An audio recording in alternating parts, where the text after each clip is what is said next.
Hello and welcome to this video. And as you can see, I have a special guest with me, an absolute legend of drumming and a legend of whatever we want to call it, jazz, rock, or fusion, or whatever, all the music we love on this channel. I would like to welcome the great Paul Wertico. Yeah, not really.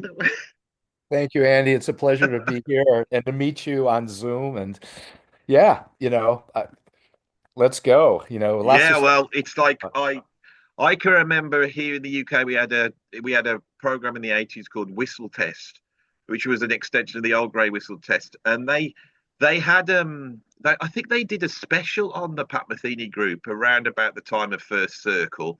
And then that was followed up by a live performance, and that was the first time I saw you.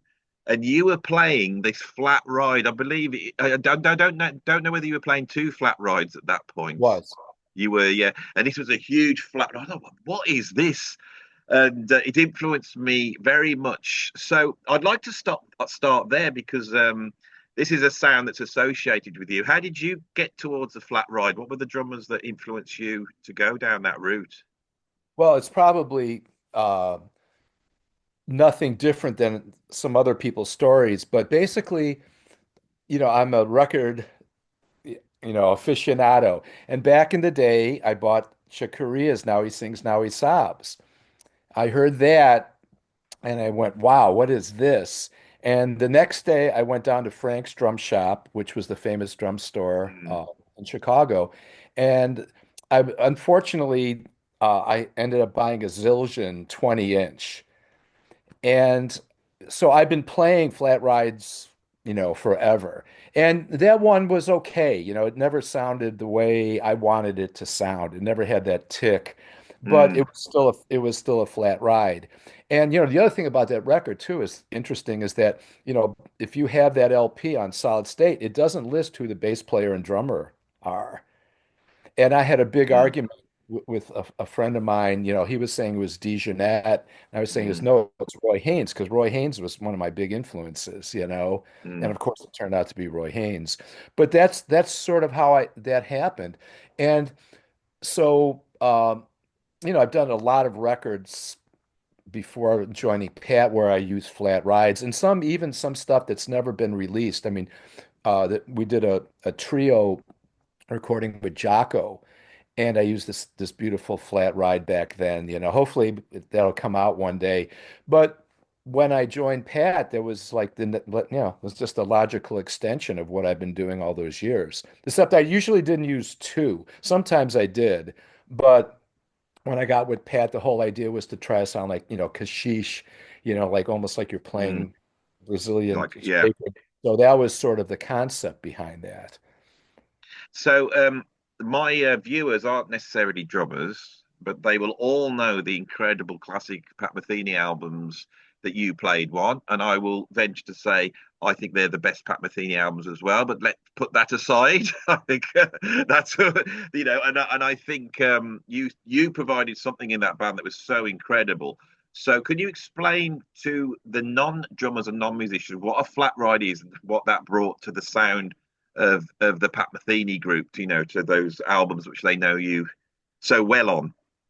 Sure. Well, cymbals are, it's just a piece of metal, basically, of different sizes, different weights, different material. So the flat ride has this characteristic of not building too much as you start hitting it, and you're able to always keep the articulation of the attack. And when you crash it, it doesn't sound like a big explosion. It sounds almost like broken glass, which I always kind of had in Mm, my mind.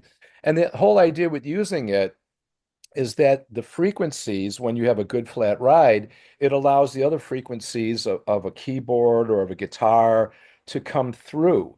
So, if you're using a ride cymbal that's like, like an old K that feels great to play, it sounds great for certain types of jazz, that washes out articulation. Sometimes it can bury the frequencies of different instruments. Now, a lot of people, I mean, for non-drummers, I mean, when you think of a ride cymbal, why are they called a ride cymbal? Because basically people, your other musicians, are riding on that. That's sort of the sort of the wash sort of that they can kind of play on top of.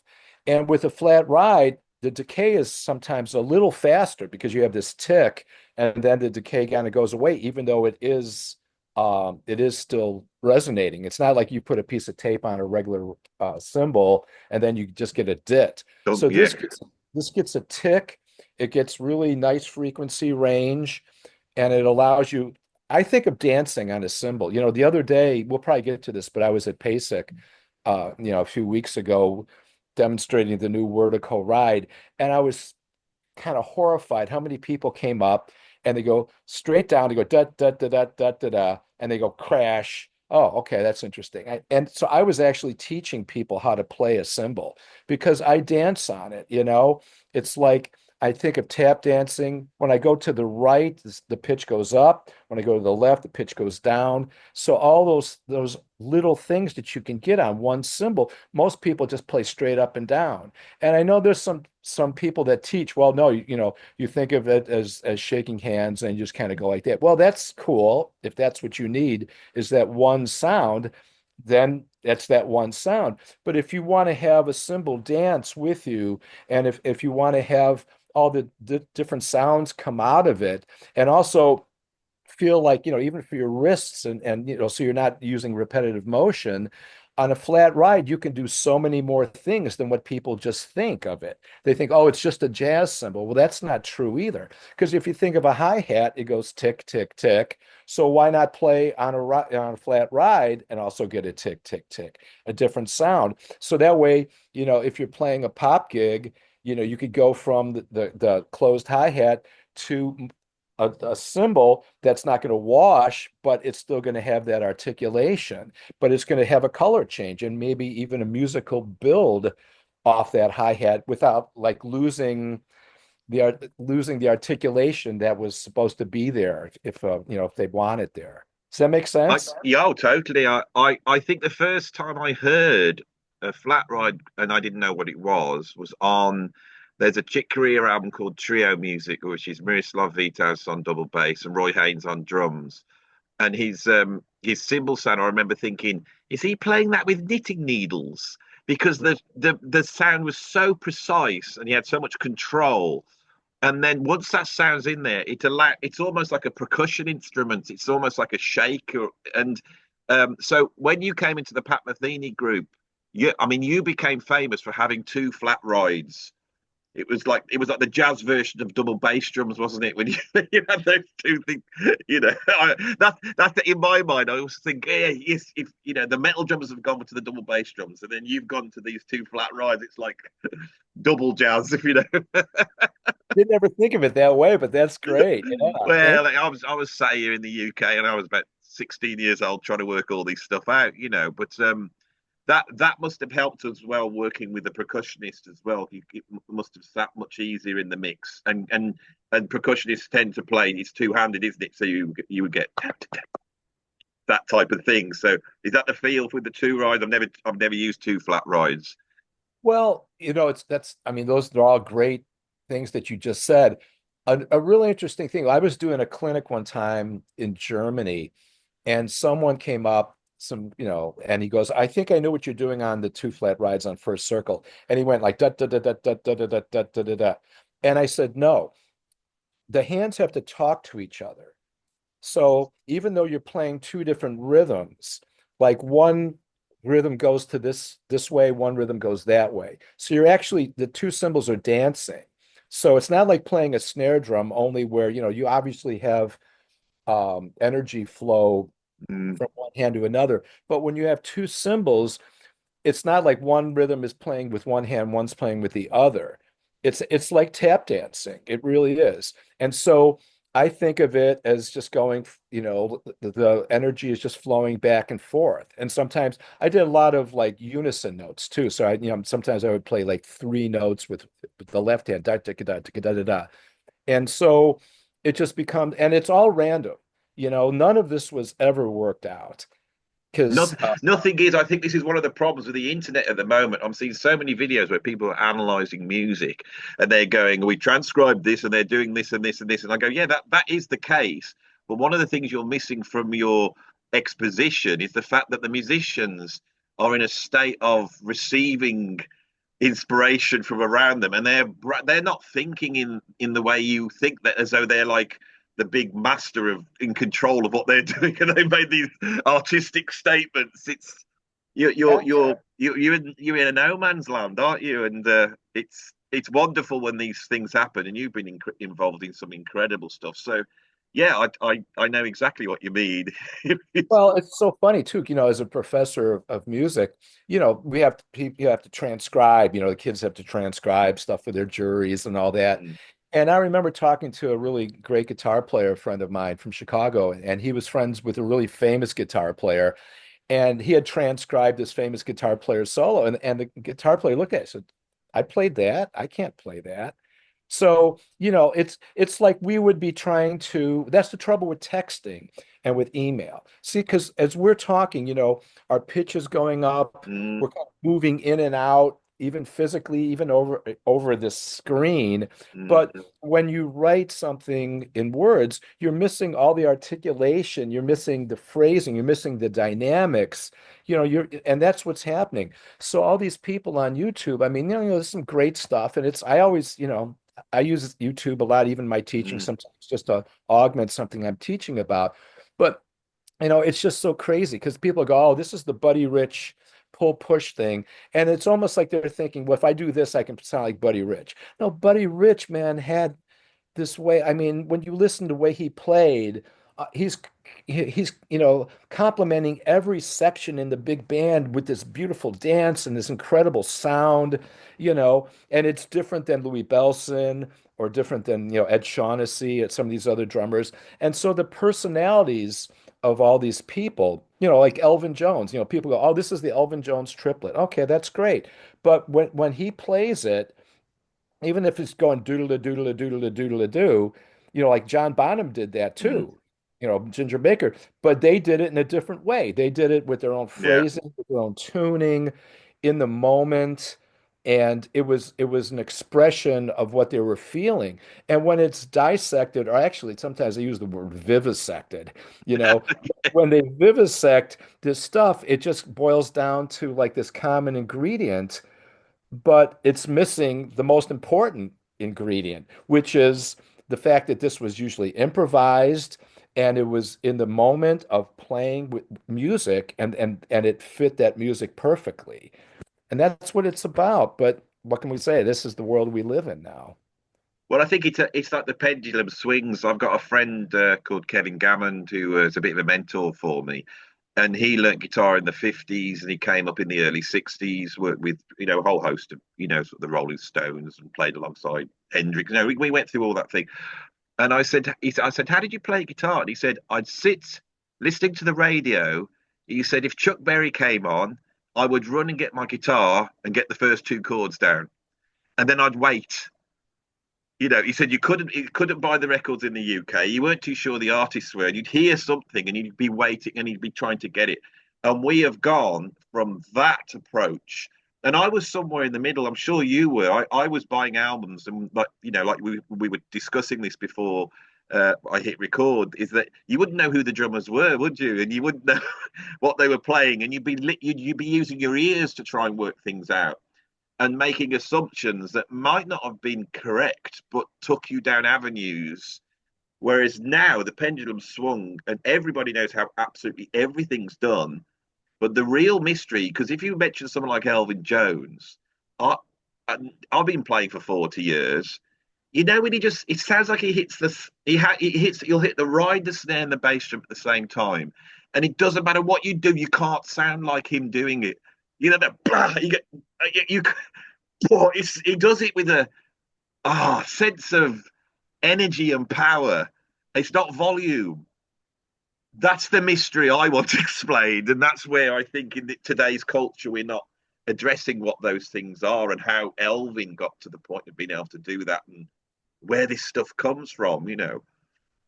Absolutely. Well, I mean, even, when they come with CDs, when they um, you know, there's no dynamics anymore. Everything's got to be louder than the last thing, which is, it works for certain types of music. I mean, that's the thing.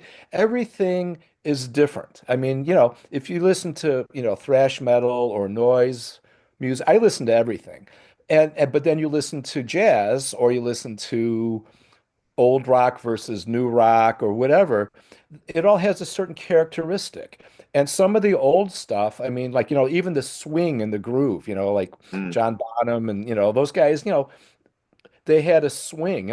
Mitch Mitchell, he's coming from Elvin.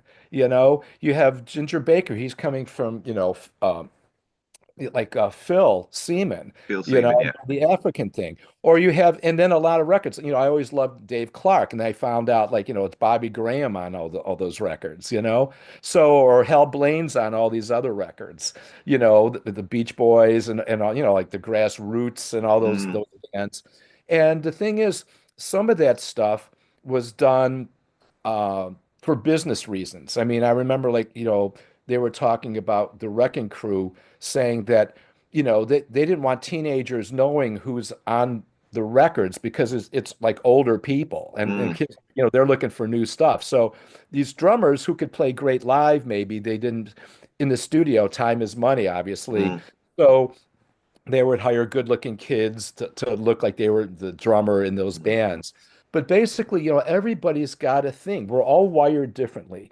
Some of us are wired for speed.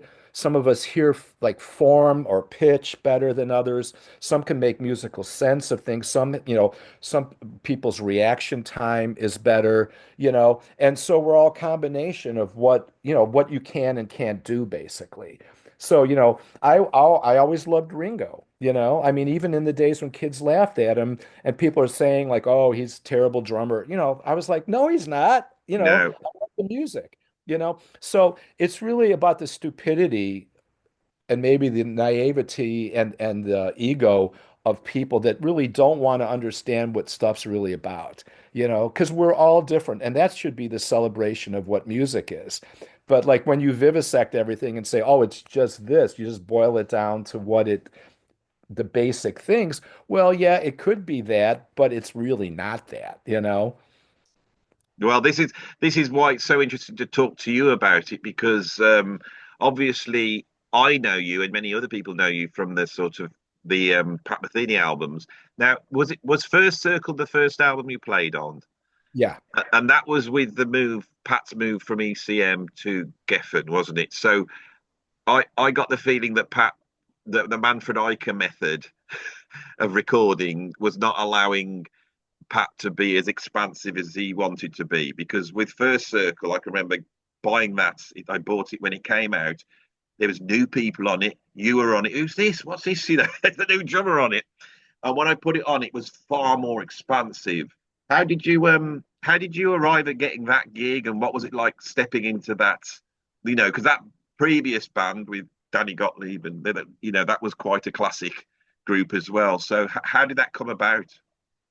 Well, it's funny because in 19, I think 77 or 78, right after Watercolors came out, Pat was coming to Chicago and the Midwest, and he actually called me to do some gigs, and I turned him down because I was playing with this great sax player, Joe Daly, who was um, a great sax player, but also a great teacher, like Mm, Joe Farrell and John Clemmer, all these people studied with him.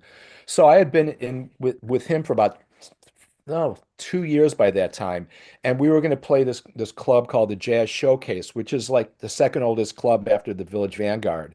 mm, And we were going to play. It was Muhal Richard Abrams on piano and Steve mm. Laspine on bass. So I felt loyalty to Joe. So I turned Pat down. And then just through, me playing with the Steve Rodby, and the Simon and Bard group, and we had a common thing, Ross Trout, a guitar player. Pat came down to we were playing in Portland, Oregon. I was playing with the Simon and Bard group, and they were playing some concert that night. So Pat and Steve came down and heard us play. And I didn't even think anything of it. I wasn't trying to get that gig at all. And then a couple of weeks later, Pat called me up and said they were going to audition a new percussionist, and would I come down and play drums for this audition? No, that sounds a bit sly to me. Well, yeah, and so I didn't learn the music or anything, you No. know. No, because I come out of like, I come out of like harder stuff too, you know. I love Pat's music, but I came out of like, like I will kind get onto this. I'm going to get onto this in the interview as we yeah. carry on. I will Okay. bring this up. Okay. So anyway, then, so I fly out to Boston, never been to Boston. And we play for about 20 minutes or half hour for this guy's audition, and then he splits, and then we ended up playing like another like 10, 11 hours. And then so Pat goes, "Well, why don't you learn the music, and I'm going to be, he'll be back on New Year's Day." So he comes back, and Steve and I, we played in some, room at I think it was the Hyatt or whatever in Chicago. And then all of a sudden, a couple days later, he said, "Do you have a passport?" And I said, "No." He said, "Get one. You're going to Europe." And that's sort of how that happened. Wow. You know? So if you would have been in that circle for that amount of time, going right back to 77, that Yeah. means you were in the same circle as Jaco Pastorius. So you must have crossed paths with Jaco, and we love to talk about Jaco on this channel. So Well, before we launch forward, could you tell us some Jaco well, stories? I mean, that was the thing is that with Ross Trout, he had, I was in his band, so we went in just one afternoon, and it was Ross, me, and Jocko, and it never was released. I was like 23 years old. It's some of the best stuff I've ever done, So and this I was bought recorded. Who was it recorded by?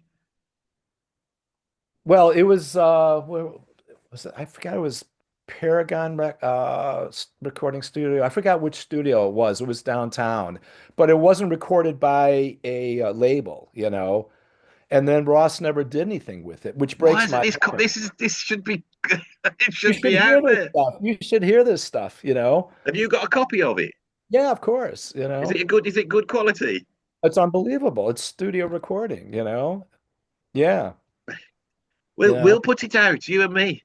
Oh my I, gosh. Well, yeah, I just want to be, I always like again, I want to be loyal, so I wouldn't want to, make anybody, like if Ross didn't because Ross sounds great on it. I think he might have not liked his playing on it or something. But yeah, we did like we did a bossa, we did a waltz. Those were his tunes. We did this one thing with the drum solo that was great. And then we did like three takes where we kind of like watered that down a little bit. The first take is my favorite take. Then we did some free stuff. And I remember Jaco sat down on my drum kit. I was playing a Gretsch kit, and he goes, "This is the best kit I've ever played, you know?" But Jaco was funny because, he would listen to the playbacks and he'd, be checking himself. Check what I just did here, and he was really, I you love know, it. and I mean, it was really, it was like, I played with like many of the greatest bass players ever, but it was like this big glove that you played with, it just felt like this thing in the headphones. It was amazing to play with that, you know, and I mean, I've got tons of stuff, man. I've got all these live records that I've just fixed um, with Lyle Mays in my quintet live stuff. That's amazing, and it was done to two track, so the piano wasn't loud enough, and so we tried to EQ things that wouldn't work, but I just used Moises.ai, and I was able to like boost the piano now, and then pan it. And it's unbelievable, this stuff, because this is Nobody's loud. talking about this. This is another level because with Moises and the AI, Yeah. they can we you could go back to certain recordings and we're going to be able to really, I mean, what do you do with say a Love Supreme? Do you go back and pull all those sounds out and then remix it back up? What's it going to sound like, or is that the sound of the album and we should keep it that way? It's very, very strange, but Oh, yeah. this sounds so exciting. What was Jacko like on your drums? What was he like as a drummer? Well, I mean, he just sat down and just kind of played my kit. I had this Yeah, beautiful kit. As a drummer, I mean, he just played it for like maybe 3 minutes yeah. or something. So it's hard to tell what he was doing, but But he was he just, soloing or was it grooves and stuff? it was more soloing, Oh, just kind really? of, So he could pull that off. well, to what extent, Yeah. that's the other thing. See, I love all kind of drummers. Like one of my favorite drummers is Earl Young. now Earl Young, the inventor of the disco. So he's on all Yeah. the Philadelphia stuff, the Spinners. I mean, it's like you got to love that. You've got to love Ringo, and then you can love Marco Miniman and, I mean, you can just expand. And so like our styles are it's like a stew. We take different ingredients and we put it with how we understand things to be put together, and then that becomes our style. Now, I'm on hundreds of records. In fact, what I've been doing recently on this winter break, I've been taking all the CDs and LPs and cassettes and putting them together. And like when I listen to all this stuff, going back to like 1979, I'm going, who is this? Because I'm listening, I go, wow, I remember this, but it's so cool. It's like I'm listening to myself now as removed from all those things about thinking, oh, I could have done this better, or I should have done this or Mm. whatever. And I'm going, man, this is so interesting because I would probably not play that thing then. Maybe I should put it back in my vocabulary almost. So the idea with all this stuff is that, it's there is no greatest anything. There is no the fastest of this and the slowest of this, really. I mean, because Mm. what does that even mean? I mean, there's people that are incredible that we not, don't even know. So they might be the fastest drummer somewhere living, in the north of Bulgaria or something. Who knows? So the idea for me is just, does the music move you or not? And you were talking about even with the Metheny thing, certain drummers I can be impressed with, but I'm not moved by. And if I'm not moved by it at this point, whatever in my life, I'm Well, not going that's to. something that I think you did an incredible job, and this is the highest thing you can say because there's such a heart to those albums. Everybody knows it. Everyone loves those albums. That run of albums, everybody loves them. That all the way through. Um, and there's something about those albums. And it goes beyond the chops or the complexity. Um, so I've always felt that you as a drummer are very empathetic to the musicians around you, and that's what you focused on. Now, I saw you at the Manchester Apollo around about 1990, and I mean, this is such a long time ago for me to remember, but I'm pretty sure, Pat said we're going to do a tribute to Wes Montgomery, and you started up on something and you were playing. I thought this has got nothing to do with Wes Montgomery whatsoever. You were playing like almost like death metal. It was the most. It was the double bass drums, the whole. You were just insane. And I remember seeing this, and I thought. Now I can remember reading the magazine interview with you at that time, and someone had called you the Mel Torme of drumming, which is a great compliment. And this is what I'm now going to bring this up. You were seen as being Mr. Smooth. I saw you live, and you were just. It was like you know Primetime, Ornette Coleman, Slayer. You would just do it. So you do all that stuff. So how do you put that? Because if I was in Pat Metheny's group, I'd want to show that off. I'd be wanting to. That's my downfall. If I could do that, I'd want to put it into the music. So why didn't you? I mean, was it Pat saying, did you try and do it and then get knocked back, or was it just you played for the music? And how did you get to that level? Is it just something that you do? I mean, what does this make sense? Because I think it's fundamental that musicians understand this quality. Thank you. No, it's basically the music tells me what to play. So even though I can do all those other things, I didn't feel like that's what that music needed. And it's frustrating for me sometimes because when I listen to those records, I feel under-recorded sometimes. Um, I can tell you what happened with Still Life, because Pat loved my playing, okay? And after first circle, oh, we should put a book out on all this stuff and everything. So we do Still Life, and he would have me play all the way through. So like on 6/8 Minuano, that tune, Mm. I was about 30 seconds from finishing it, taking my. So rather than punch in, I had to do the whole track over from start. Okay. So this record was sounding great. And the day before we were going to master, that from power station A to power station C or D or whatever, which they had different speakers. And when we listened back, all of a sudden the drums were really loud and Pat freaked out. And so we brought the drums back and they always stayed there because, I used to have fights with Pat all the time because I've had everybody from, Bill Goodwin, who was this great jazz drummer, with Phil Woods played, they never used any mics, to, Phil Rudd, who's a friend. And he goes, man, we can only hear your cymbals. We can't, because I was breaking stuff. I was hitting very hard when we played live, but it wasn't mixed that way. But Pat was feeding off the energy that I was projecting live. Mm. So sometimes I do feel kind of misunderstood as a drummer. So the fact that it comes off very musical, that's the main thing. I'd rather be known as a musical drummer.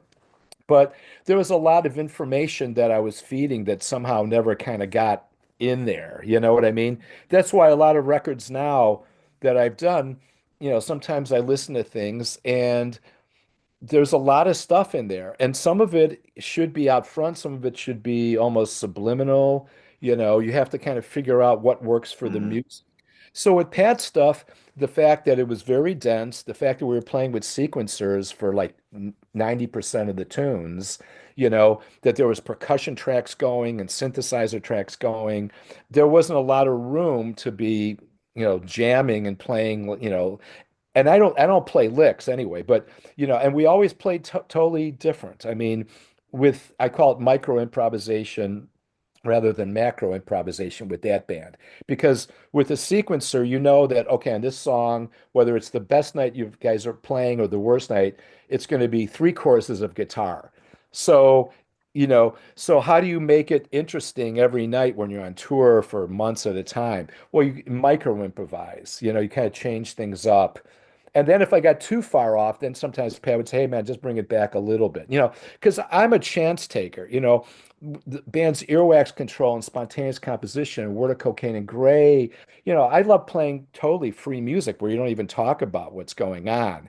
So Didn't this you make stuff, an album with Greg Bendian and Derek Bailey? yeah. I mean, that is out No, there, that yeah, one. but the thing is, see, that record, but the record, Greg and I did a record called Bang before that, which is a drum duo record. And then Pat heard that. He heard that we were on a bullet train in Japan, and I played for Pat, and he goes, oh, wow, and then all of a sudden, next thing you know, because Greg had done a duo record with Derek, all of a sudden we put that quartet together. But that record was funny because, the first set, it was so loud. I mean, it was like a 60-minute thing. I mean, people were running out like this. And I had blisters on my fingers, after that first set. And it was just so funny because it wasn't the way like with Greg, the way we played on Bang, it's very we're having a dialogue. It's an improvisational dialogue. Once Pat got involved, it became, that kind of thing. So that wasn't one of my favorite records. And I tell people sometimes, I mean, I've listened to it recently. I kind of like it more now, but for years I didn't really listen to it. And we had some squirrels in our attic one time, and I put a CD player up to get rid of the squirrels, which we did. So yeah, but Did like it work?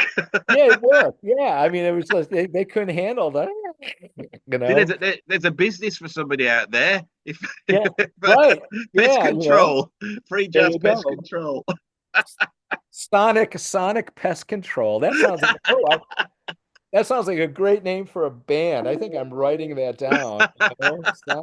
Sonic Pest Control. So, you know, my point is that, when you do this so many different types of things and you love so many different types of things, each thing kind of has its own special place. Just like, I'm sure we're going to talk about the new Marvin record, Marbinico, Yes, we will. Of you course, know, we will. and I mean, there's like one drum fill in that entire song. There's like on the one thing I'm playing toms, I go boom, boom, boom, boom, boom. Shh. That's the only fill. And that's so it's like if I love the music, I respect the music enough to make the music about the music and not about me.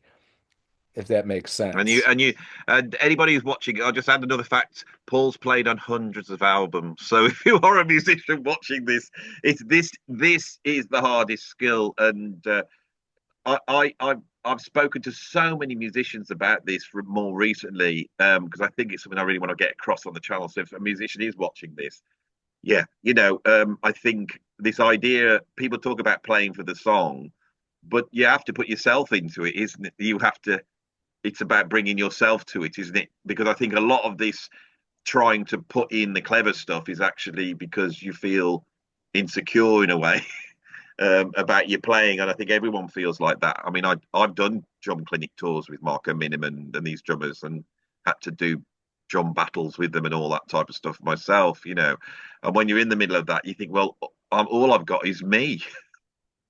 That's Yeah, all and they're you've got. incredible too. That's like going, it's like, okay, I mean, you got guys with amazing musicality and chops and everything.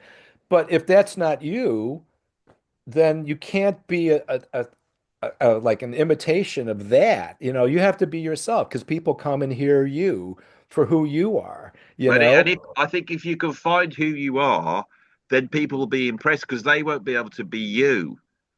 And I think that when you watch someone like Marco, because I knew Marco quite well, he loves music, and his interest in music and his love of music, because that's what I believe music's made out of, drove him to do all this stuff because he's fascinated by it, and he's not interested in it from a technical point of view. He's interested. What would that be like? He's got one of those minds. I wonder what that would be like if I could put all these numbers over the top of each other. And I think musicians are at their best when they can find the love that they have in music inside them and go, what do I love? And then aim for that. And I think that's what I've always felt with your playing, which is why those albums are so great. Now, Thanks. obviously, our connections has come through Danny Rabin, who is a friend of mine and has been on the channel. He's just on Sunday done a little guitar lesson, and he messaged me and said, "You're not going to believe this. I've got Paul Wertico on my latest album." And I said, "Well, send it over for a review." And we listened to it, and it Danny again. Danny is a in very fiery guitar player, and a lot of the audience expected that. And I did a review of it, and some of the audience were a bit confused. Huh, I I saw it. it's a it's almost avant-garde, this album, because it doesn't fulfill what's required in today's chops heavy, everything's got to be doing a million miles an hour, you know, which I'm finding. I'm having real difficulty with this sort of the new drummer, the internet jazz drummer thing, where every drum beat is like 30-second notes, linear 30-second notes. And Yeah. God, that's very impressive. What do you think? Well, it's like when Miles Davis, I think when Airto joined Miles Davis and Miles said, well, play when you hear something, play it.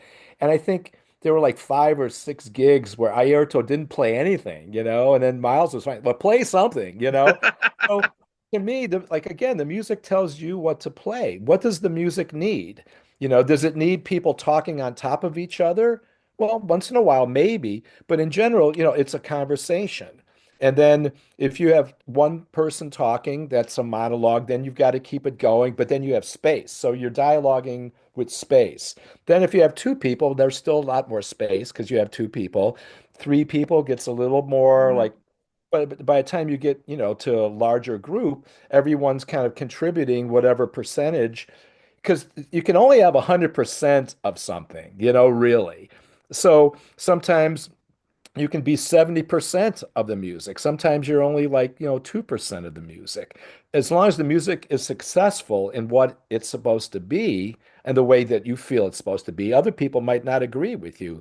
That's why you have producers and arrangers and composers and all that, because sometimes people have an image of what their final product is. So you kind of have to figure out, okay, am I just the drummer? Well, no, I produce a lot because I think a lot of times it's just like an actor that ends up being a director later on. They Mm. realize that they're not just reciting some lines. All of a sudden, they have a bigger vision for what they're Drummers involved. make the best producers. Absolutely, and the best composers too, Yeah, because we. and I'm not being facetious because the thing is, as a drummer, once you've kept the beats, then you think, well, what is the role that drummers do in the band? And it's an organizational of an energy, isn't it? There's a sort of energy needs to be put in and taken away. And also, I've always been aware. Say if I've got a gig and I'm not too confident, and then because I'm not spelling out the changes in the arrangement, the musicians start to get all insecure and they feel bad. They don't know it's me. They don't go, it's Andy's fault. But I realized, and it took me a long time to realize it is me, because other gigs I'll be going, we're going here now, or let's, and that's what Mhm. drummers do, isn't it? We organize it and sort of package it up, and you know, which is what a producer should be doing.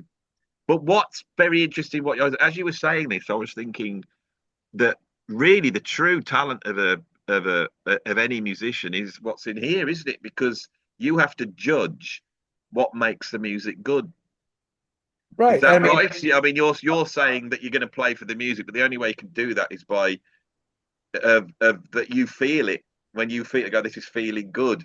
That's really difficult to do, isn't it? Because we're inside it when we're playing it. So how do you get that objectivity? well, I mean, there's a couple things I want to remember before, because my mind works so fast. I mean, for one thing, people are going to love you for the same reason someone else hates you. So you got to realize that right away. So not everybody is the perfect fit for every song, every Yeah, band, okay, or every take. That's one thing.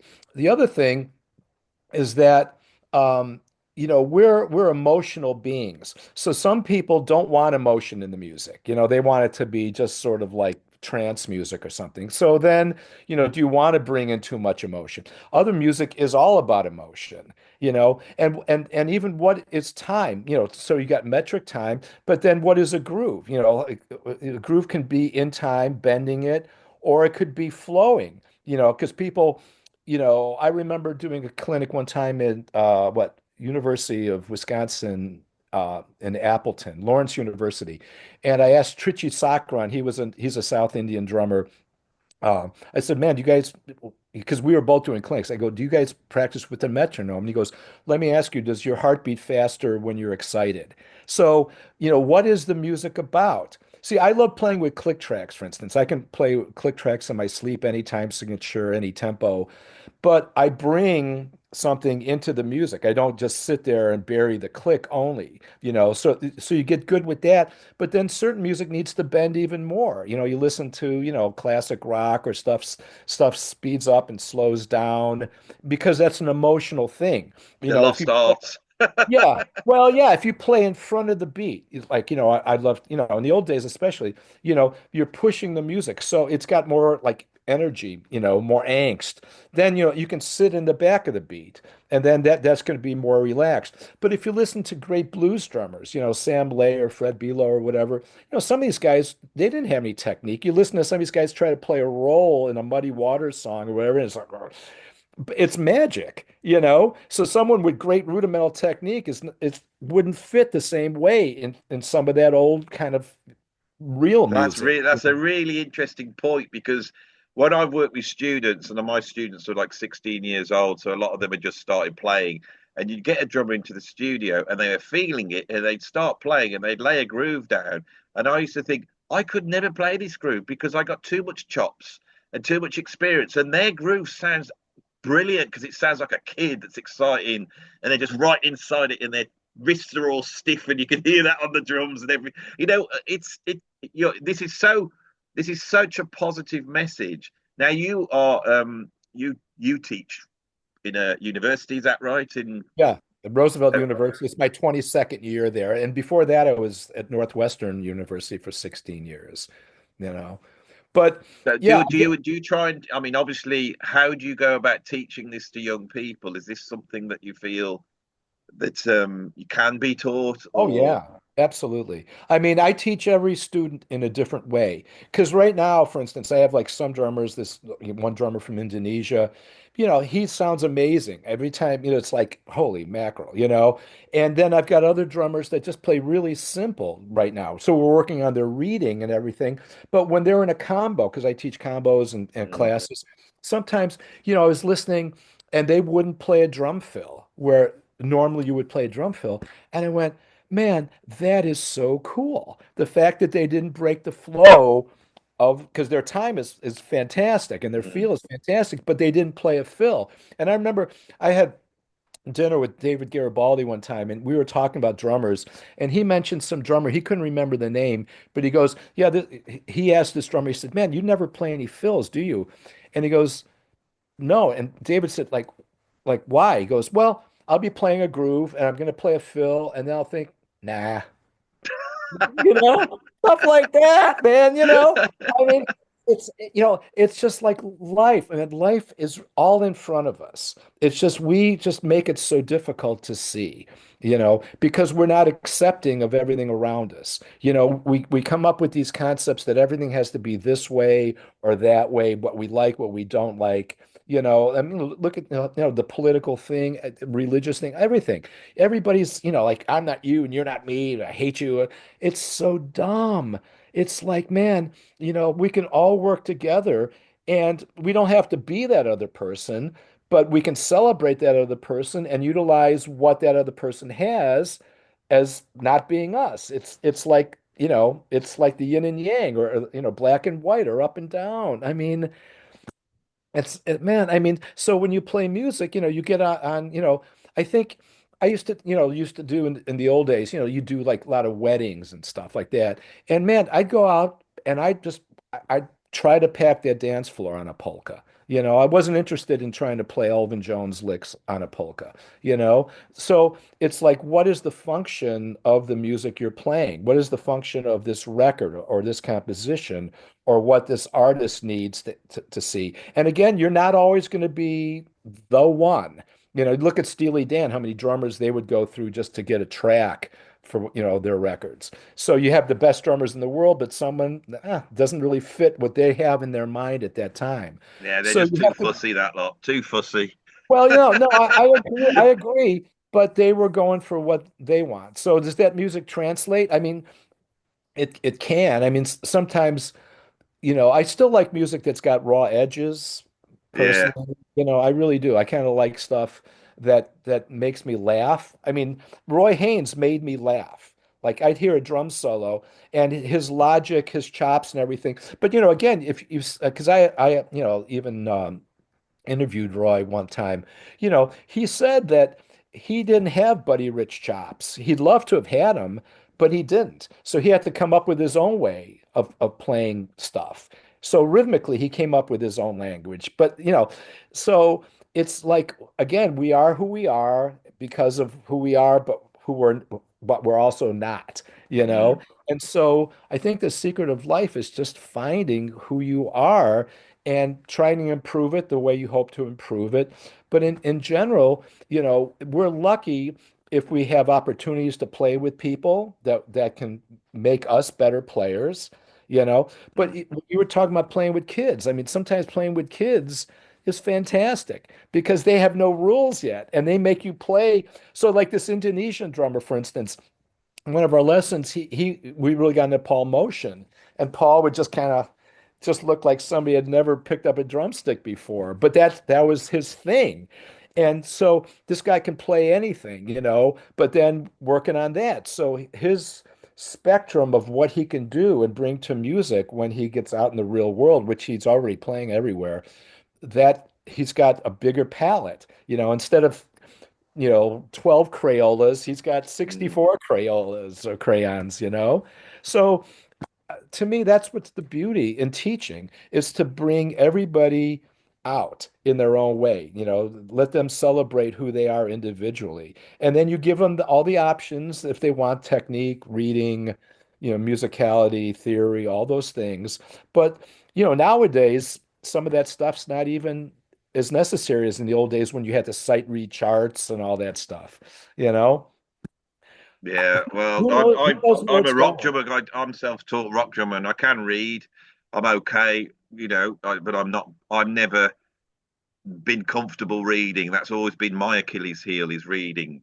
I use music all the time, but yeah, so that's always really impressed me, that someone can think like that. I had a ton of chops, and But then as my career carried on, Yeah. I started to realize that I had a real shock. This is when back when I was playing with Robert Plant, and he said, he goes, Andy, I want your drumming to disappear in the song. I don't want them listening to you. Right. And I said, yeah, but Right. I go, oh, but I'm, and I went, I'm not playing any fills. He goes, and it's not that. He goes, it's the way you're hitting the snare. He says, There you you go. hit the snare like, look at me. Yeah. And I Yeah. thought, well, yeah, because that's what I love. And he didn't want that. He said he wanted like a piece of paper. And I can remember this. Oh my God, this is totally blowing my mind. He doesn't want the personality. He wants me to just disappear, like not, you know, Right. Well, because you're not the main focus of that song, you know? And a lot of times when I listen back to tracks I'm on, I won't even listen to it unless something catches my ear, you know, and I'll go, uh-oh, you know, maybe I don't like this, you know, or this yeah, was so the idea of being invisible in the track is really really cool. hard. But Oh, a lot of drummers are going to look at us like, oh, he's nothing. Like he doesn't, you know, listen, he's not playing double bass stuff or anything. I remember doing a clinic in Chile one time, and I did some brush solo, and then the guy goes, "Oh, I was going to ask you to see if you could play all 26 rudiments, but apparently you can." So I'm like, what are you thinking? You know, I mean, people, it's like they look at something and they just miss the entire point. It's so weird. Like on the new Marvin record, you know, I did that whole record in 4 hours, like, you know, tracks and really? yeah, with no music. They never gave me any charts. I went in there, click track, and then just played over the stuff. And then did sometimes like multiple tracks. I would do either like a regular drum track and then say, well, maybe I'll do a brush track underneath it or a cymbal roll track under or some bongo thing. That's how that whole record was done, you know? It's So incredible. yeah, where other times you go in, like the old days, you know, like I say, like doing jingles, you know, that was the other thing about being with Pat that was so funny. People would apologize, producers would apologize for calling me because they go, man, I know you probably don't want to do this, but we think you're the only one that could do this. And I go down, it's 8 o'clock in the morning, and here's like a jingle, but it's at like in, you know, 11:08. And I'm Yeah. going, oh man, I just want to play like Charlie Watts. I don't want to play, but I had to do it because I became known for that, you know? So that's the other thing is we become known for the things that are the most famous. So Yeah. some of my favorite records maybe have sold couple thousand copies. Metheny's stuff is sold, you know, hundreds of thousands or even a Yeah. million. So it's just like, you know, it's like an actor that the one big part that someone gets is everyone thinks that that's that person. You know, they think, well, maybe he can't be a comedian or he can't be this or whatever because they see him in that one film and you get typecast. So, but it's for me, even though that happens, at least somewhat people know somewhat about me, which is nice. Like You out can't of all the, complain. You played on albums that were like rivaling pop records. I mean, they were selling quarter of a million, 300,000, 400 yeah, for one album, and God knows what they've sold since then. I mean, Pat almost like single-handedly, you know, saved jazz through the 80s because, yeah, you know, there was a lot of really awful, you know, middle of the road fuse act going on, as I call it. And yeah. on the other end, there was a lot of sort of the young lions playing as though it was still 1962. And I think, you know, there was now, one of the things I want to ask you about Pat as well, whilst you know, I don't want it all to be about Pat, but I do. It was such a huge thing. Um, I always felt that his music was so beautiful, and you could almost see it as being in that sort of middle of the road jazz, but it wasn't. And within this, at the heart of it, he would keep going extremely avant-garde. There's, you know, and when I saw you, that each time I saw you live, there was that thing where you did this almost like Slayer like avant-garde double Oh, bass drum. scrap metal is the Oh, it's term. incredible. And then the second time I saw you, Pat did this thing with he played the guitar and the strings were just hanging off the guitar and he was just creating all these sounds. And I always love this about Pat. I thought he goes from this sort of very beautiful, accessible jazz, but inside there he keeps going to this avant-garde. I mean, Zero Tolerance for Silence is like one of the most, you know, I did the most sort of 10 unlistenable albums Yeah. ever, and I'd put that on there, and it's almost like Pat's exploring anti-Pat on that album. It's he's not even he's not even playing free in a way that's empathetic. He's sort of, do you know what I mean? He's sort of what Oh, it's I like. know. What did he discuss this with you and how? I mean, I felt it was in complete brilliant balance on the album Quartet. Well, I That mean, was an he knew incredible I was album for doing, me. a lot of people thought when he hired me that why is Pat hiring Paul because he's avant-garde, which Yeah, which I wasn't. I mean, one of my mentors was Barrett Deems, who, used to play with Louis Armstrong and everybody. And like when I was 15, I went and sat in and he loved my playing. So I was playing with all those the old great black musicians that played with Duke Ellington stuff when I was like a teenager. So and I was playing, straight ahead, like, Saints Go Marching In kind of stuff. So I was not avant-garde, but well, two funny stories. So when he hired me for that, he loved earwax control. I think he loved the fact that I played differently. But then about 10 years later, I got a call to play with Charles Gale, this great tenor player from New York who was like a homeless tenor player. And people said, why did they hire, why did he hire Paul? Paul plays with Pat Metheny. So I completely turned around my reputation, which was pretty interesting because people only know what they know, I guess. Now, the one thing I wanted to bring up before you were talking about why certain things weren't like too mellow is that, playing with a sequencer, I had to play on the front edge of the sequencer without rushing. Because I remember, because a lot of times I would like to sit in the pocket. I'd get home and play, great musicians, just kind of groove. And when I would groove with Pat and play with Pat said, no, don't go where Steve is. He's in the center because if you play there, the music's going to sound like smooth jazz. So yeah. he needed me to push a sequencer. Now imagine pushing an immovable object in 22/8 every night. That was my job. And it gave it that edge. So that was, again, going back to the stuff I was doing that people don't really realize because they don't hear it, because it works within the music. It becomes invisible within the music. But if you listen to those tracks, I am not sitting in the center or back, the sequencer is not pulling me. I'm pushing the sequencer, but never getting off with it so that it rushes. Now, dig that. Imagine doing that for And neither Lyle or Pat were like Al Di Meolas in terms of or John McLaughlin in terms of their time. They have this very yeah, rhapsodic time, don't they, in their solos? and So way and back. yeah, So I'd be playing, with Pat, who's like, 120 dB right in front of me, way in back of the beat where I'm pushing the beat. But that's the thing about feel and groove and time, so you have tempo, which is time, but feel, if you think of the Rolling Stones, I mean, where does Charlie, where does, Keith, it's not like an even one thing. It's kind of a thicker kind of groove that works together in time, and that's what gives it the magic, if that makes any sense, oh, It's totally. I think jazz musicians they have to work technically and being able to play with anybody because that's the whole. There's a language of jazz, and you walk in and you negotiate, and you start to play. And so, a jazz musician, this is why they become session players because they can, sit in. right. But with a great rock band, it's this like magical coming together of these four personalities. They don't have to be virtuosos, but when they all play together, something magical happens, and you go, Right. "Whoa, what?" And it's I mean, I felt this with AC/DC. If Phil Rudd wasn't playing drums in AC/DC, I didn't feel it. Phil Rudd had a way of playing the drums which just gelled with Malcolm and the whole lot of them. That classic AC/DC group. And I say to my students, I said that rhythm section, study it because it's like nuclear physics.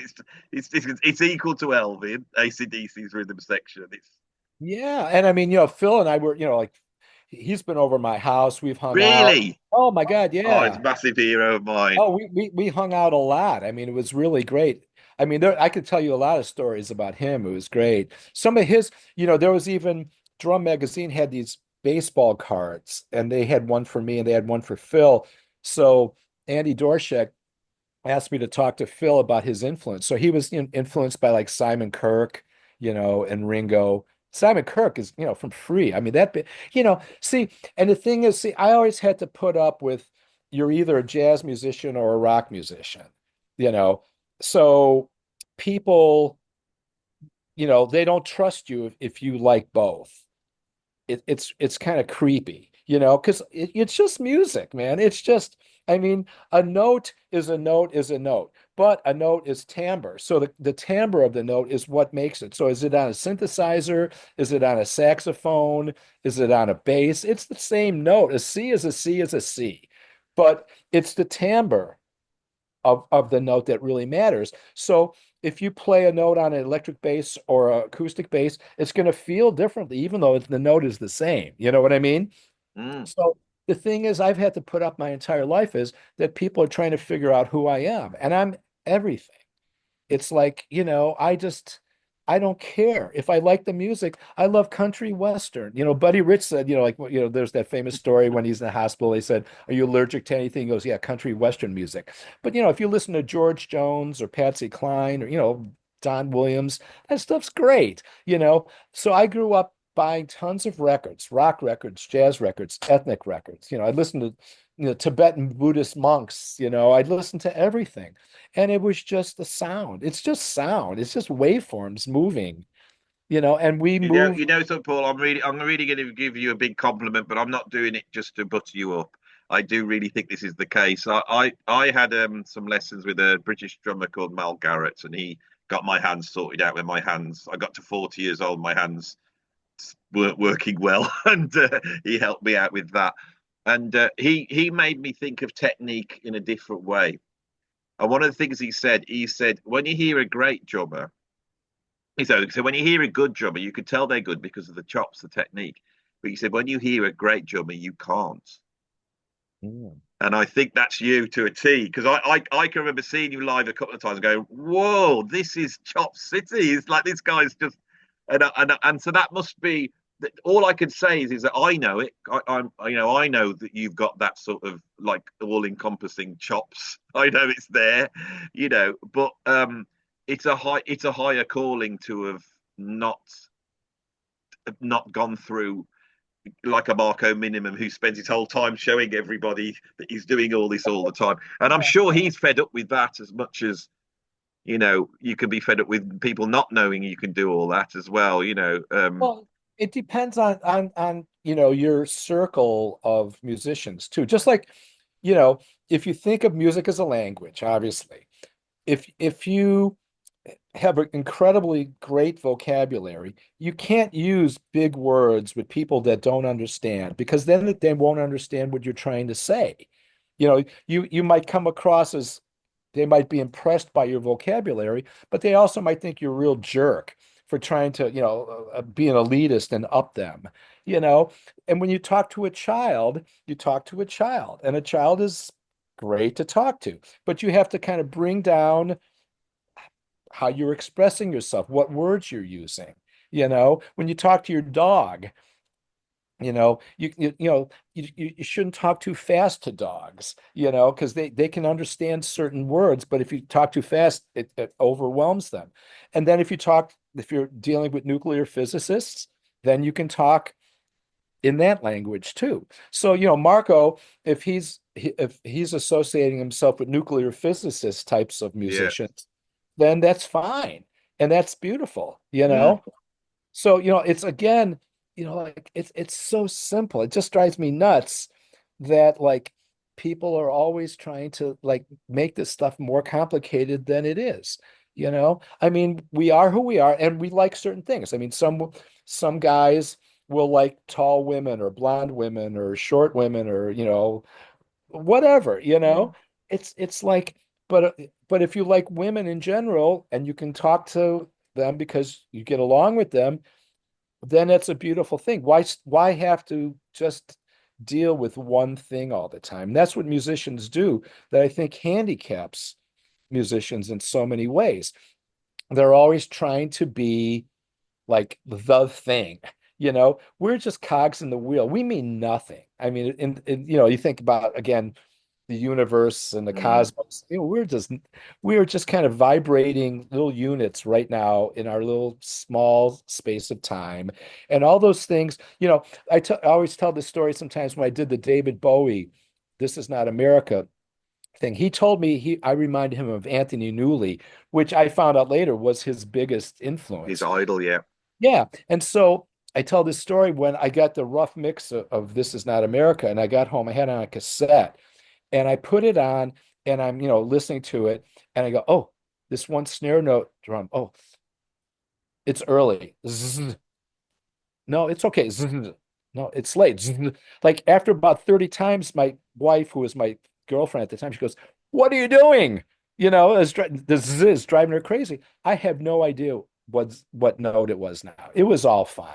You know, I got into that thing about like just trying to, I got into that black hole of like not trusting myself and not listening to the bigger picture of what the music was, you know. But And when I get to talk to someone like you who I've been listening to for 40 years, and I heard like when I was a teenager and the amount of influence that you've had on me and all that type of thing, and then when I actually get to talk to you and you start to say these things, it's a very profound, it's a very profound feeling to be actually chatting to you, and that the fact that the music has reached out this across, and I love it so much, and you put your love into it, and then we're here chatting together because of that. If I hadn't have listened to it, we wouldn't be talking. And it almost is like you think, well, how could that possibly happen? How could I be listening to you in my bedroom? I can remember it at 14, 15, and looking at looking at the picture of you a lot younger on the on the inner sleeve of First yeah, Circle. And I was looking at, who's this guy? Who's this guy? And listening to what you were doing, and it's been, and not realizing the influence it was having because I'm listening to it over and over again. What's the chances that I'd be chatting to you 40 years later? well, I just don't get it. that's the beauty of music. I mean, now Yeah. like Danny Seraphin has been in my house. Like I remember listening to those Chicago records going, oh my God, I said Filth has been over my house. I've had, Billy Hart and all Zakir, all these people have been over my house. Who would have thought when you were younger that you would ever have them in your house? And, that's the beauty of music that kind of keeps us, all connected, which is just, it's kind of like, it's, it's fantastic that music does that. And It not is, isn't it? everybody, yeah, I mean, well, and the thing is that we can hear and feel music because I tell people sometimes in these classes, I'll be teaching like non-music majors. I teach a bunch of courses. I teach like rock music, its role in society, the power of Black American music, exploring the blues, social justice through sound. And, I'll have like non-music people in there. And I remember one time playing like Hendrix. Now I'm trying to hold back tears, I'm welling up because I love, and then some kids were like, wow, that's weird sounding. They just didn't feel that. So we're so lucky to be able to hear a note, like you hear Karen Carpenter sing a song or you hear Hendrix play, and you feel like you well up. It's like, oh my God, this is amazing. And it still does it over and over again because it's somehow we're vibrating at the same frequencies of of what they're trying to deliver as those frequencies, you know? Sometimes if I listen to like a Hendrix or Coltrane or any of those players, Yeah. any of these great albums, I feel a sense of pride, and I'm proud that I was almost good enough to receive it. Does that make Yeah. sense? That I was Oh, in the right absolutely. space and time, and I was able. I feel proud, and I feel the proud of what they've done as well. That they've been able to do this, and it's a really weird feeling. And as I've got older, it's these things that I've connected with, and I've tried to get across on my YouTube channel, and when I get to talk to my heroes like yourself, I actually go, well, yeah, we're sort of on the same wavelength. And I mean, you're a jazz professional. You play with Pat, you play with everybody. You got chops central. You can probably sight read fly shit on a page. I know you can do all that, but here you are just talking about this thing, and I think it's so important to get this It's our across because passion. it is, isn't it? And It's all the our people watching it. passion. Yeah, I mean, how many Yes. you? I mean, you lot out there, you're watching this now. This is Paul Wertico. I know you've been listening. You've listened to him playing for half your life, the same as me, and here we all are. And they're a part of it as well, aren't they? They are, aren't they? They're all a part of it, all connected. Yeah. And the other thing about like, I'll be 72 on January 5th, right? And I'm in the best shape. I do 100 push-ups. I get up and when I get up and before I go to bed, you Oh, know, I can't do that. when COVID hit, I was still able to teach via Zoom. But most people got fat. I got thinner.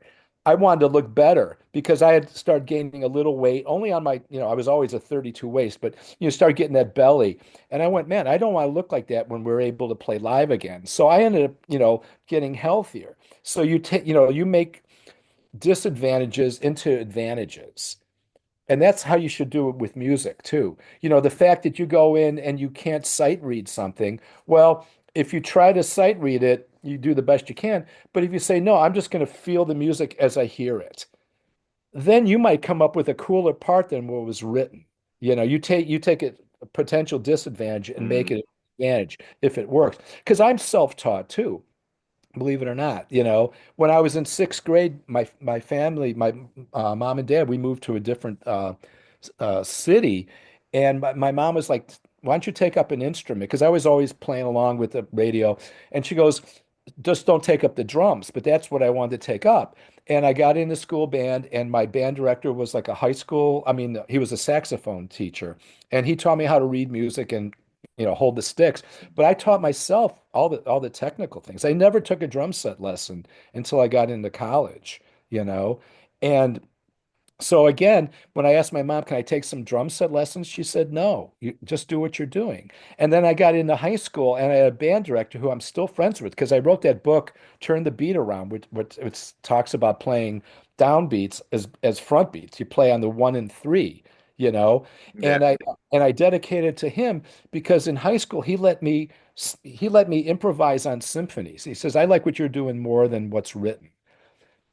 So some of this stuff was just the luck of the draw to have like teachers that allowed me to be me. Because I think if I would have had like a militaristic by the book, no, you got to do this, I would have said, nah, forget it. I don't want to do this, because somehow, it's like all the crossroads in your life, things come up and hopefully you pick the one that will get you to the next one that gets you the next one that are good.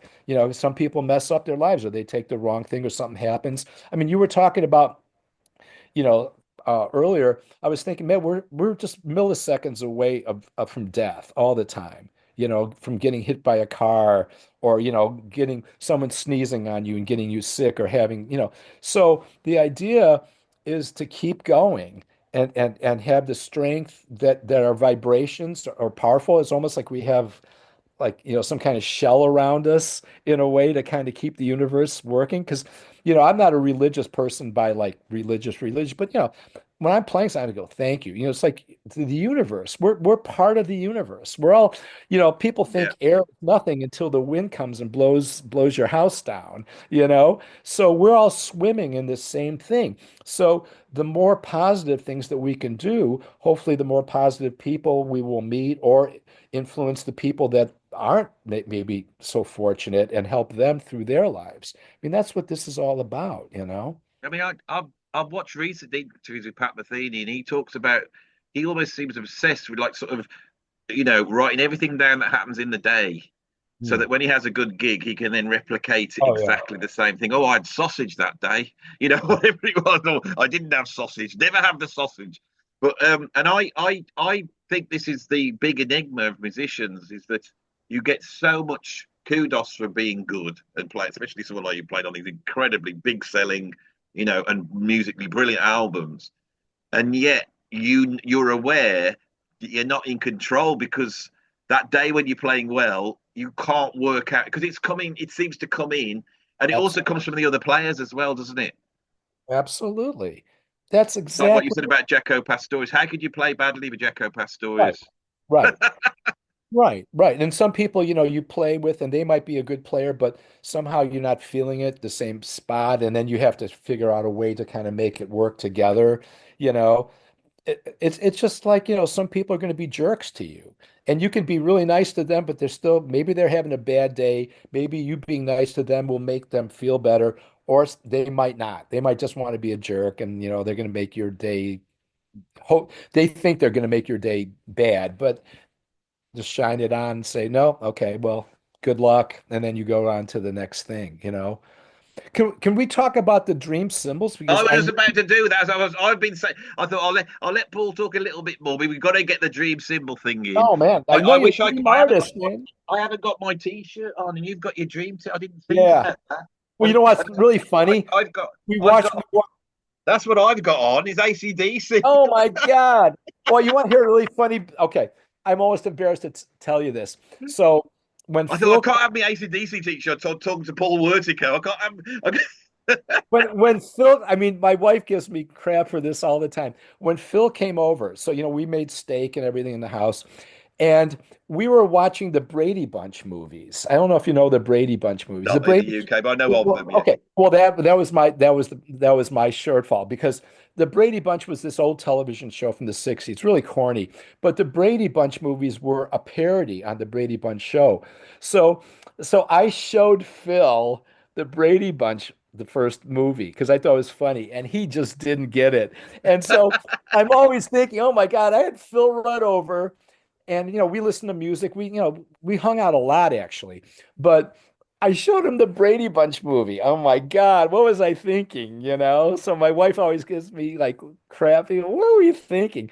But that was fun. You know, it was something I thought would be kind of interesting because, you know, again, you only can know what you know. Because if he would have known the Brady Bunch, he would have known the Brady Bunch movie. He would have enjoyed it. But I didn't know that he didn't know it. So that no, we connection, don't know it outside America. yeah, that connection didn't connect that time. And that was my assumption that he would get it, you know. But I was doing the best I could at that time, you know. So that but you know, yeah, whatever, you know. But he was great, man. I don't even want to go into it, man. He was great. And they were all great. We had dinner one time and we went to their shows. Fantastic. I mean, I remember where man, you know, we were at United Center and he's going for like 20 minutes while the guitarist, what, Angus or Malcolm. huh? Uh, Angus or Malcolm. No, Angus. Yeah. Angus is running around with a wireless guitar like through the United, you know, this holds like 20,000 people. And Phil, for 20 minutes, didn't even go, no, 20 minutes. And it killed me. That was like what I was talking about earlier with the students not doing a fill. The fact that he didn't break it up, it built up so much tension, so much that it was just unbelievable, you know? And they were so nice, man. You know, my daughter just, I mean, it was an incredible show. My wife and daughter had the best time. We went backstage and they were so nice, you know. And you know, people think that these people are this way or that way, but man, you know, we're all human beings. And the human being comes out as when you're a human being.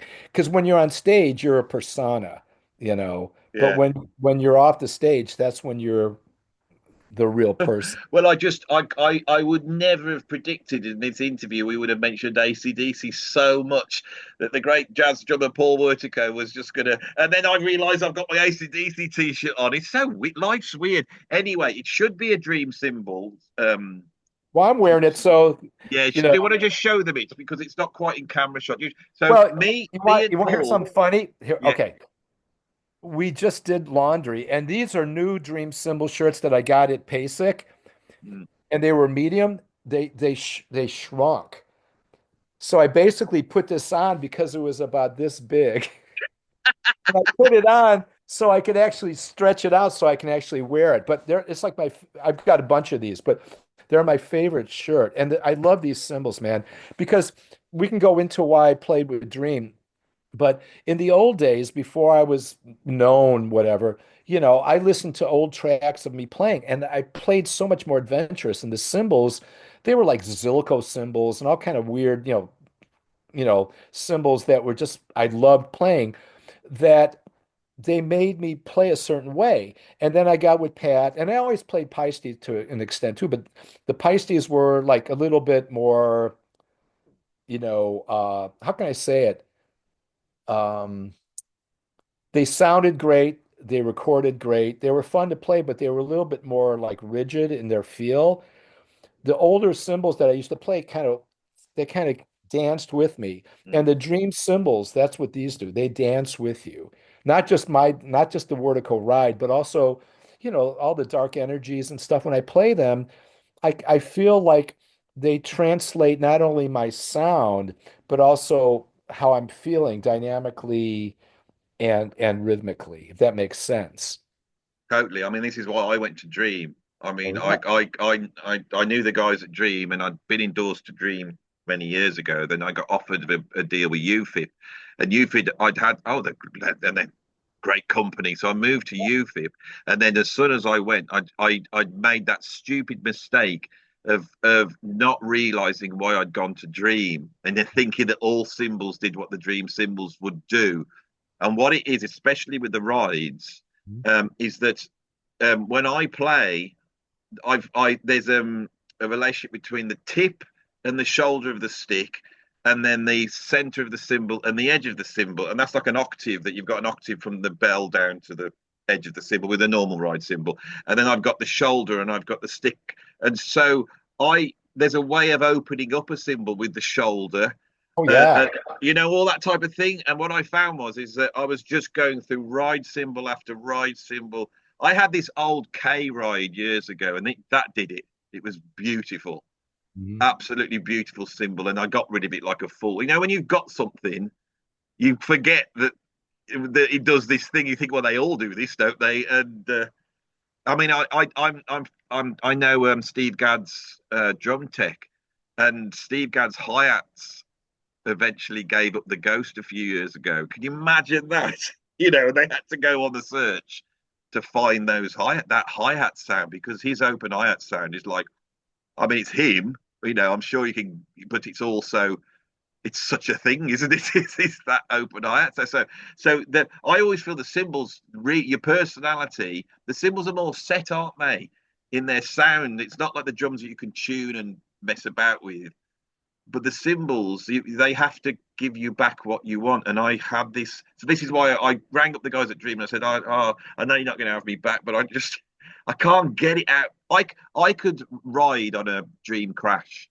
Yeah. I can ride on it because it still does the same thing, and they don't seem to. There seems to be a much closer range. Like if you get a ride cymbal, you can crash on it. If you get a crash cymbal, have you found that they're not really set? I don't like cymbals that are set in stone. That's your crash. Don't ever hit that as a ride. Oh, absolutely. Yeah, I mean, all the companies are great. Paiste, Zildjian, Sabian, they all make great stuff. But what you're talking about, which I totally agree, there's a thing that these symbols have, that you want. Because I use different symbols all the time. It's like when I go overseas and stuff, I bring a carry-on with my stick bag and underwear and some Mm. shirts, like I don't bring stuff. It's like I'm not married to any one thing. But with the symbols, you want to have, with Pat, I had like 13 symbols, and they all kind of, one symbol you might hit only on one song, because that was a sound. But in general, I play like two or three symbols, maybe four at the most. And you want them to have the whole color palette, but you want to have fun dancing with them. You don't want to dance with someone that's beautiful but steps on your foot. You know what I mean? And so these symbols, they dance with you, and they record great, but they also let me be me. I don't have to fight through them. I can dance with them.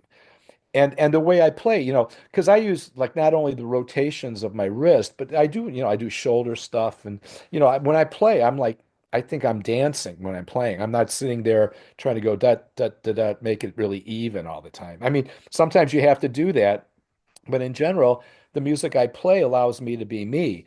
And so I need instruments, just the same with drums. I mean, you can have a great sounding drum, but if there's no headroom that you peak, you go da da da da da da da.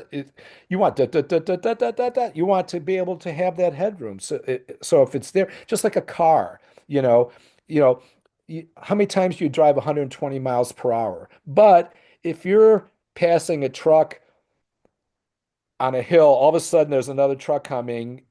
You might need that 120 miles per hour to pass that truck. Mm. That's the way it is with life. You don't utilize everything all the time, but it's great to have it. That's headroom. And what those dream cymbals allow me to have is the headroom. Now, with the flat ride, these things just feel, I can't wait till you get these. These I not only can't. sound in the I'm going to do a demo with like when I they get it feel because so good. And there's an 18 too. So in fact, I mean, it's really funny on the Marvin record, those are actually rejects. So they sent me all these prototypes, and then I went to Toronto with my wife and I picked out the best 22, the best 20, and the best 18. And then so they sent me the rejects. I still don't have the final ones yet, believe it or not. They're sending me those. But so those are 22s, the rejects. I've got like three or four of those. Those are ones I've done like 7 records on already. And they're not rejects, they sound amazing. So so and yeah, so if the rejects are that good, and I played the real ones at PASIC, Percussive Art Society, in Indianapolis a couple weeks ago, and I didn't pick those out. Those were the ones that they sent, and those there was a 20 and a 22. They were incredible. So I think people should really get these because I thought you were talking about a studio that's interested in them. You know, these things are so much, I think people are going to love them and they'll find them much more versatile, especially if they play them the way I'm explaining and not just go ding, ding, ding, ding, ding, because ding, ding, ding, ding, ding on any instrument's going to sound like, okay, well, that's all it is. I can't wait till you review yeah, I those. can't. I know, and I also I want to say to any drummers watching this that if you haven't got a flat ride, you should have one because they are incredible. And what I've played with a lot of songwriters over the years, complete opposite. And I found that a flat ride is perfect for a songwriter for exactly the same reason because it actually you can play more subtly with it.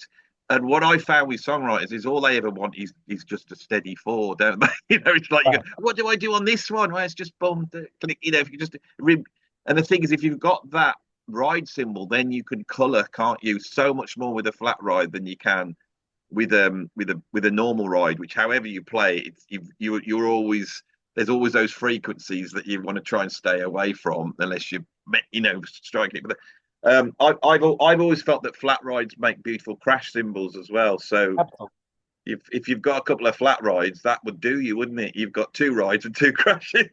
Absolutely. And it's funny because I mean, like next year I've got some stuff with Mike Stern, but I just got a weekend with Sheila Jordan. You know who Sheila Jordan, the great, Yes, yes. she's 96. Okay. And so I'm going to be playing mostly brushes, and I can't wait to use these flat rides with her because I'm going to be playing soft. It's with Harvey S. and Ronnie Ben Hur, great guitar player and bass player. Um, so I know I'm not going to be worried about like watching my volume because I like to full swing notes too. I don't want to sit there and like like I'm walking on eggshells. And so with a flat ride, you can actually kind of like get that full swing, but it's not going to be like loud full swing that it's going to be abrasive sounding or bury the other instruments. No, I can't get away. What should I go for? 22, 20, or 18? What would Well, you? the 18's not released yet. They're still working. So they're only releasing the 20 and the 22. Um, Maybe the 22 first, but I would go with both because having the 22 on the right and then over the hi-hat I have the 20, those two really dance well together. I will definitely do that.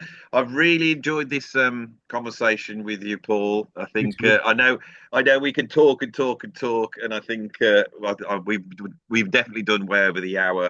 And if you're open to it, if you ever want to come back again, because sometimes once I've made contact with a player of your caliber, rather than just talking about anything and talking about your career, sometimes it's nice to go, well, let's talk about Roy Haynes. It would be lovely. I mean, the great Roy Haynes passed literally a few weeks ago.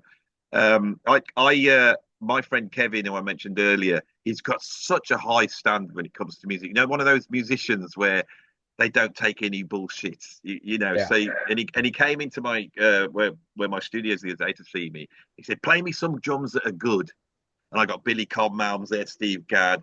So I pulled out this Roy Haynes album, ECM, beautifully recorded, and I put it on, and he just went, "Oh my God!" He says, "I've never heard anything like this." I said, "Yeah, I know. It's just so full of him. It's like he was incredible, wasn't he? So I'd love to come back and pick some of these drummers that we both love, and you I'd know love to anytime, man. Because it's like I feel like you're my brother over there or something. It's great, you know. I can't Wonderful. believe I can't. I tell you what it is that you guys made these incredible albums. It changed all our lives. There's loads of people out there like me, and what I've been able to do is articulate it on YouTube. God knows why I can. I think because I'm a lecturer as well, and when I was teaching music, if there was a good kid that came in, I would like. If I could just get them into Jaco, or if I can just get them into Pat Metheny or Alan Holmes, if I could just get them into there, they'll be fine. I Yeah, don't have to teach them. I just get them out of the, and then so I was always pushing the music I love on my students, and I learned how to sell them. yeah. And like I said, Louis Armstrong is everybody loves Louis Armstrong. Oh, absolutely. Bunch of kids, you put it on, and you go listen to his voice. Listen how he's singing this tune, and once you pointed out what they're going to listen to, they're like, whoa, whoa, and then I can build from there. And so I know I've articulated the viewers of this. I've articulated how much I love this music, how much it's meant to me, how much my whole life has been a product of the albums that you made. I can't tell you how much certain albums you've played on, and it's lovely to be able to say this back to the people who did it. And so, thank you very much, Paul. And I hope I haven't waffled on too much, but it all comes from the fact that we love the music. I'm talking on behalf of all the viewers as well, so they'll all be putting their love in the comments. Put your love in the comments right now for Paul. I know you. I know it's those albums, absolutely incredible. Thank Thank you you, so Andy. much. Thank you Shall we so say much. bye to them all then? Should we Yes. say bye bye to Merry everybody? Christmas, Happy Holidays, Happy New Year, Well, when this is going to everybody. probably go out on New Year's Day, so should we say Happy New Year, everybody? Happy Okay, New Happy Year. New Year. You've got Okay, to Happy think in the Holidays. future. We're in the future doing this, Paul. Okay, fantastic, Andy. Thank you so much. Okay, talk soon, okay? Yeah. Stay in touch, please.